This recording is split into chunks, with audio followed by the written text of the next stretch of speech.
students, welcome to GPS classes online educational video lectures. So topic for the day is chapter number 9, heredity and evolution, class 10th. So let's begin with it. So what do we mean by heredity? So basically heredity defines as transfers of characteristics or traits from the parents to their offspring is called heredity. मतलब basically हमारे अंदर जो भी हमारे parents के characteristic feature है, जैसे हमारा बॉडी स्ट्रक्चर, हमारा स्किन टोन एक्सेट्रा, तो जो हमारे पेरेंट्स से जो जीन्स हमें ट्रांसफ़र हो रही है, जो कैरेक्टर्स एक जनरेशन से दूसरी जनरेशन ट्रांसफ़र होती है, उसे बोलते हैं हेरिडिटी. अब वेरिएशंस क्या होता है? The difference between the character of traits among the individuals of the same species are called variations. मतलब हर एक स्पीशीज में ऐसा नहीं है कि सेम कैरेक्टरिस्टिक्स है, कुछ ना कुछ थोड़ी बहुत चेंजेस आते हैं.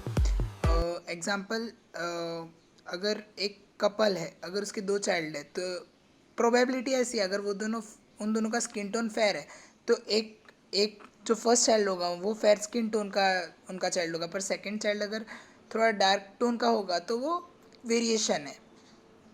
Second, accumulation of variation during reproduction. तो जब ऑर्गेनिज्म रिप्रोड्यूस करते हैं तो जो ऑफस्प्रिंग जो माइनर वेरिएशन होता है वो इनएक्यूरेसी होता है डीएनए कॉपिंग के वक्त. मतलब बेसिकली क्या है, जब डीएनए कॉपी करता है, जेनेटिक ट्रांसफ़र हो रहा है, जीन्स वगैरह ट्रांसफ़र हो रहे हैं, तो थोड़े बहुत माइनर वेरिएशंस आते हैं, उसके कारण ही होता है. और ये वेरिएशन ए सेक्शुअल रिप्रोडक्शन में कम होता है as compare to sexual reproduction. और कुछ वेरिएशन यूज़फुल होते हैं एनवायरनमेंट के लिए, ताकि वो अलग अलग टेम्परेचर में एडजस्ट कर सके.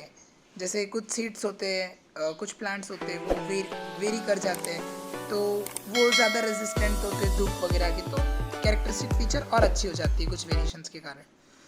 अब इनहेरिटेंस के कुछ रूल्स होते हैं. तो जो ट्रांसफ़र होता है जीन में, वो डीएनए मॉलिक्यूल्स क्रोमोसोम के कारण होता है, जैसे कि एक थ्रेड लाइक स्ट्रक्चर है.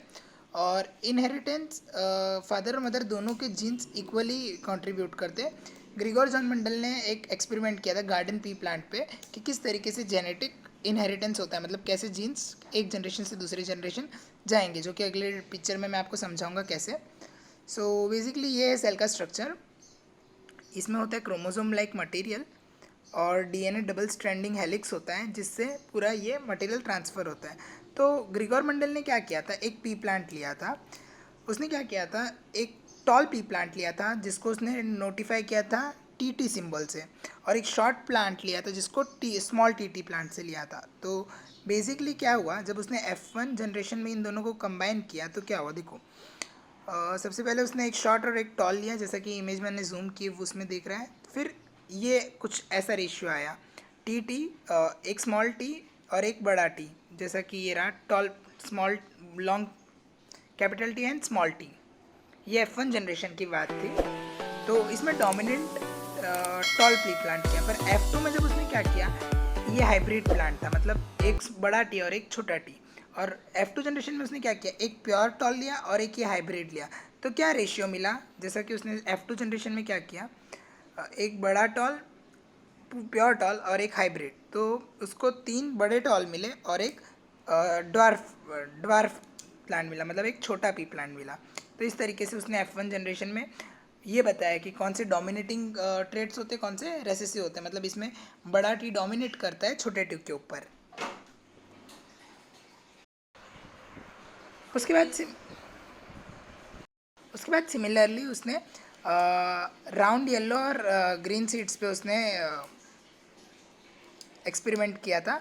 उसने राउंड येलो सीड लिए थे जिसको RRYY से डिनोट किया था, और रिंकल येलो से लिया था, रिंकल्ड ग्रीन लिया था जिसको कैपिटल स्मॉल RR और स्मॉल YY से डिनोट किया था.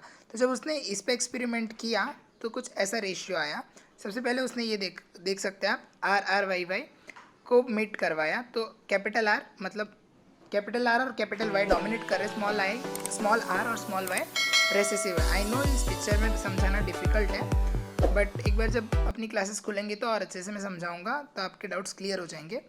तो उसने ये 4 टेबल बनाए और इन सबको कंबाइन किया, तो लास्ट में जो रेशियो आया वो फिनोटिपिक रेशियो क्या होता है. फिनोटिपिक मतलब जो स्ट्रक्चरल वाइज रेशियो आया, तो 9:3:3:1 का रेशियो आया. मतलब 9 राउंड येलो मिले उसको, एक रिंकल्ड ग्रीन मिला, और 3 रिंकल्ड येलो और 3 रिंकल्ड राउंड ग्रीन, ऐसा रेशियो आया था.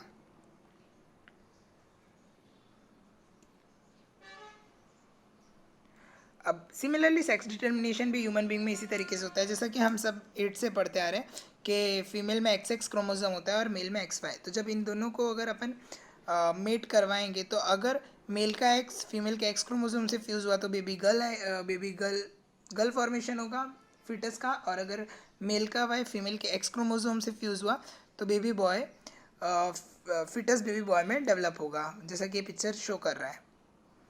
अब कुछ कुछ वेरिएशंस